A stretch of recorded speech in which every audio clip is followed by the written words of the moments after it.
গণিত বই খুললে আমাদের যে দুটি শব্দ বেশি বেশি আমাদের চোখে পড়ে সেই শব্দ দুটি নিয়ে আজকে আমি ভিডিওতে চলে আসলাম।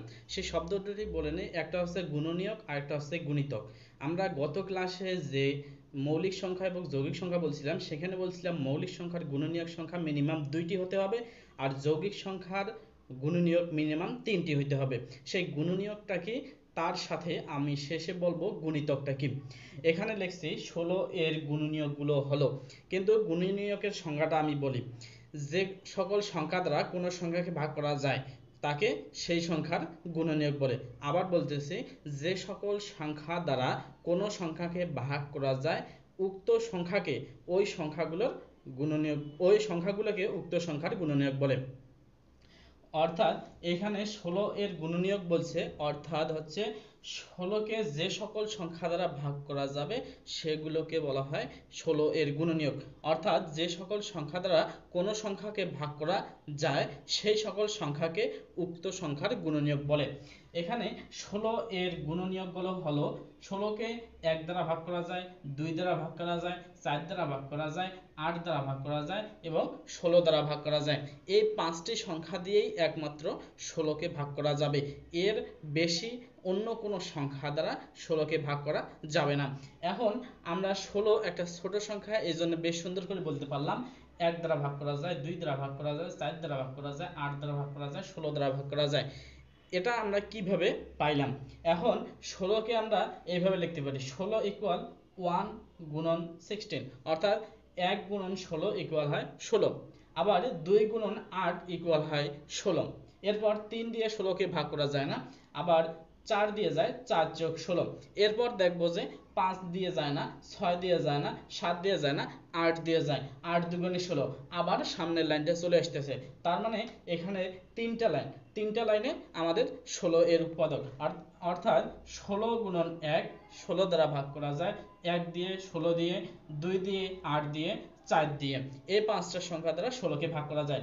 এভাবে আমরা লিখছি 1 2 4 8 16, এই 5টা সংখ্যা দ্বারা 16কে ভাগ করা যাবে। এখন কথা হচ্ছে যে আমরা কিভাবে বুঝবো যে শুধু এই 5টা সংখ্যা দ্বারাই 16কে ভাগ করা যায়, 10টা বা 20টা?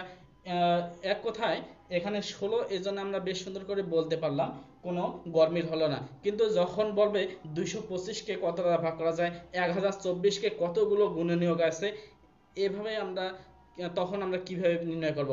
যেমন যদি বলা হয় যে 1024কে কতগুলো সংখ্যা দ্বারা ভাগ করা যায়, অর্থাৎ 1024 এর গুণনীয়ক কত, তখন আমরা কিভাবে নির্ণয় করব?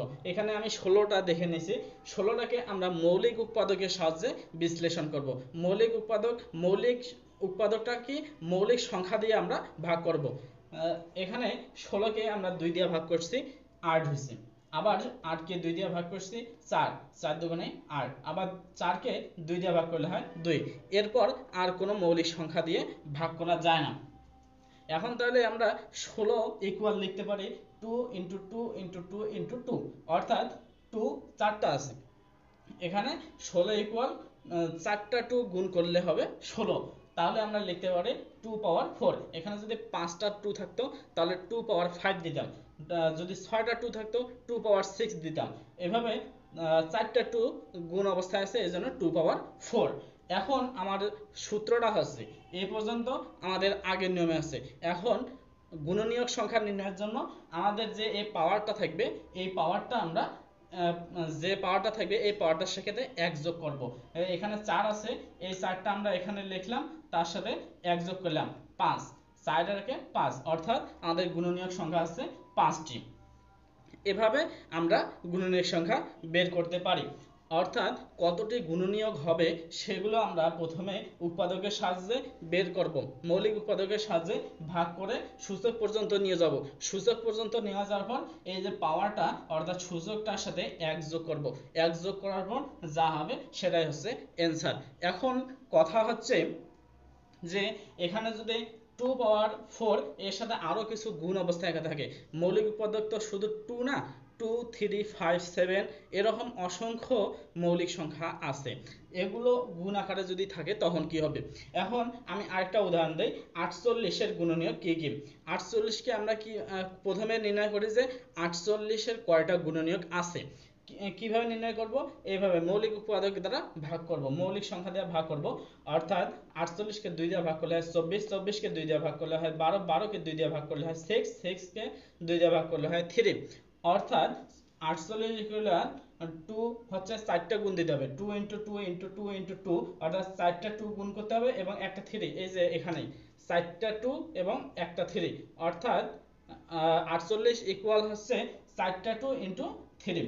4টা 2 কে আমরা লিখতে পারি 2 পাওয়ার 4 এবং গুণ আকারে 3 একটা আছে, এজন্য 3 পাওয়ার 1। অর্থাৎ যতটা সংখ্যা গুণ অবস্থা থাকবে তার পাওয়ার তত হবে। এখানে 4টা 2 আছে এজন্য 2 পাওয়ার 4, আর একটা 3 আছে ওজন্য 3 পাওয়ার 1। এখন আমাদের কাজটা কি? সূচকের সাথে এক যোগ, সূচকের সাথে এক যোগ। দেখো 2 এর পাওয়ার 4 আছে, এজন্য 4 এর সাথে এক যোগ করে হচ্ছে 5, আর এই গুণটা এখানে বসবে, এই গুণটা এখানে বসবে। তার সাথে 3 পাওয়ার 1 আছে, 1 এর সাথে 1 গুণ করলে হয় এখানে 2, অর্থাৎ 5 গুণন 2 অর্থাৎ 5 দুগুণে 10। অর্থাৎ আমরা জানলাম যে 48 এর গুণনীয়ক সংখ্যা হবে 10টি, এটা আমাদের কনফার্ম। এখন আমরা মিলাবো যে এই 48 এর গুণনীয়ক যে 10টি, এই 10টি কি কি। এখন দেখো 48 কে আমরা লিখতে পারি 1 গুণন 48, অর্থাৎ 1 গুণন 48, 2 গুণন 24, 3 গুণন 16, 4 গুণন 12, 5 দিয়ে যায় না, 6 গুণন 8, এরপর 7 দিয়ে যায় না, আবার 8 দিয়ে যায়, 8 6 আসছে 48, অর্থাৎ এই লাইনটা আবার আসে। এরপর দেখবেন যে 9 দিয়ে যায় না, 10 দিয়ে যায় না, 11 দিয়ে যায় না, ডিরেক্ট 12 দিয়ে, অর্থাৎ 4 × 48, অর্থাৎ পরের লাইনটা আবার আসবে। এর জন্য আমরা নিচে লিখলাম না, অর্থাৎ 1 2 3 4 6 8 12 16 24 48, এই 10টা হচ্ছে আমাদের মৌলিক গুণনীয়ক। মৌলিক গুণনীয়ক না, এই সংখ্যাটার গুণনীয়ক। মৌলিক গুণনীয়কটা হচ্ছে কি, এই সংখ্যাগুলোর মধ্যে যেগুলো মৌলিক সংখ্যা সেগুলো হচ্ছে মৌলিক গুণনীয়ক। আর মৌলিক গুণনীয়কটা এখানে ক্লিয়ার করে দিই। 48 এর মৌলিক গুণনীয়ক 1 না, 2 আর 3, 2 আর 3 একমাত্র 48 এর মৌলিক গুণনীয়ক। 16 এর ক্ষেত্রে অনলি মাত্র 2, অনলি মাত্র 2 হচ্ছে মৌলিক গুণনীয়ক। আর 48 এর 2 আর 3, 16 এর অনলি মাত্র 2 মৌলিক গুণনীয়ক, আর 48 এর মধ্যে 2 আর 3 এগুলো আছে মৌলিক গুণনীয়ক। তাহলে গুণনীয়কের মধ্যে যেগুলো মৌলিক সংখ্যা সেগুলো হচ্ছে মৌলিক গুণনীয়ক। আশা করি গুণনীয়ক সম্পর্কে আর কোনো ভেজাল নেই। এরপর হচ্ছে গুণিতক। গুণিতকটা কি? গুণিতকটা একবারে ইজি। গুণিতকটা হচ্ছে কোনো সংখ্যা দিয়ে যতগুলো সংখ্যাকে ভাগ করা যায়, কোনো সংখ্যাকে যতগুলো সংখ্যা দ্বারা ভাগ করা যায় ওই সংখ্যাগুলোকে উক্ত সংখ্যার গুণিতক বলা হয়। কোনো সংখ্যাকে কোনো সংখ্যা দ্বারা যতগুলো সংখ্যাকে ভাগ করা যায় ওই সংখ্যাগুলোকে উক্ত সংখ্যার গুণিতক বলা হয়। এখানে দেখো 4 দ্বারা কোন কোন সংখ্যাকে ভাগ করা যায়, আমরা যে নামতা পড়ছি 4 × 1 = 4, 4 × 2 = 8, 3 × 4 = 12, অর্থাৎ নামতাটায় যে ফলাফলটা ওইটা হচ্ছে আমাদের গুণিতক। এখানে দেখো 4 এর গুণিতকগুলো হচ্ছে 4 8 12 16 20, অর্থাৎ 4 × 1 = 4, 4 × 2 = 8, 3 × 4 = 12, 4 × 4 = 16, 4 × 5 = 20, এভাবে 4 × 6 = 24, এভাবে আমাদের গুণিতকটা আস্তে আস্তে বৃদ্ধি পাবে। গুণিতকটার শেষ সীমা কত? ইনফিনিটি পর্যন্ত, অর্থাৎ গুণিতকের কোনো শেষ নাই। আর গুণনীয়কের শেষ আছে, অর্থাৎ গুণনীয়কের সংখ্যা নির্দিষ্ট, বিভিন্ন সংখ্যার গুণনীয়ক বিভিন্ন। তাহলে বোঝা যাচ্ছে, আরেকটা বিষয় বলে নেই, গুণনীয়ক আর গুণিতক। গুণনীয়কের শুরু হচ্ছে 1 থেকে ওই সংখ্যা পর্যন্ত, গুণনীয়কের শুরু হচ্ছে 1 থেকে ওই সংখ্যা পর্যন্ত, আর গুণিতকের শুরু আছে ওই সংখ্যা থেকে, নিজস্ব সংখ্যা থেকে ইনফিনিটি পর্যন্ত। এটা হচ্ছে আমাদের গুণিতক। আবার সংখ্যা দুইটা বলে নিচ্ছি। গুণনীয়ক হচ্ছে কোনো সংখ্যাকে যতগুলো সংখ্যা দ্বারা ভাগ করা যায়, কোনো সংখ্যাকে যতগুলো সংখ্যা দ্বারা ভাগ করা যায় সেই সংখ্যাগুলোকে এই সংখ্যার গুণনীয়ক বলে। আর গুণিতক হচ্ছে কোনো সংখ্যা দ্বারা যতগুলো সংখ্যাকে ভাগ করা যায় ওই সংখ্যাগুলোকে উক্ত সংখ্যার গুণিতক বলে। আশা করি গুণনীয়ক আর গুণিতকের মধ্যে সমস্যা হবে না। ধন্যবাদ।